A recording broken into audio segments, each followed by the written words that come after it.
देखी एकदम नया नया आयल है देवालाल जी। होली का महीना चलता, कवनो देवर अपना भौजी से कहले बा, आ वैसे तो कहे के खेसारी लाल कविता यादव जी से कहले बाड़ो। अरे वाह, यही महीना में ये नया नया ताजा ताजा आयल है।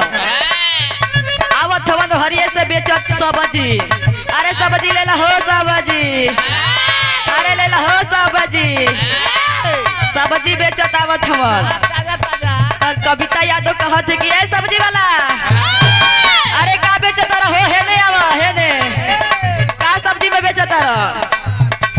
तब बतावत तरन सब्जी वाला कैसे, कौना भाव में बतावत हवन।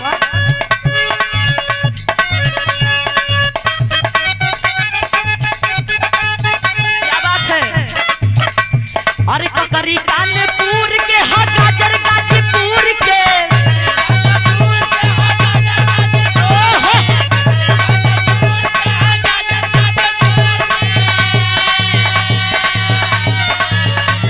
अरे ककरी कानपुर के हा गाजर गाजीपुर के, होलिया में माजा दी, अरे होलिया में माजा दी मुरैया जौनपुर के, होलिया में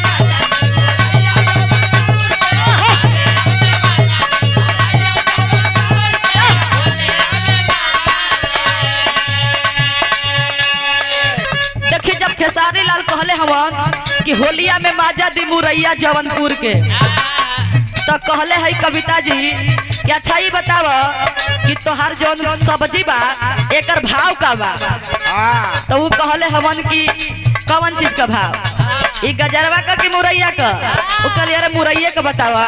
तो कहत हवन 40 रुपया। कहतली भात के ले रहे तुम सब्जी, चले यहाँ से निकला जल्दी, निकला जल्दी, निकला यहाँ से, एकदम ठेला उठा के ऐसे भागा। कहले है कैसे,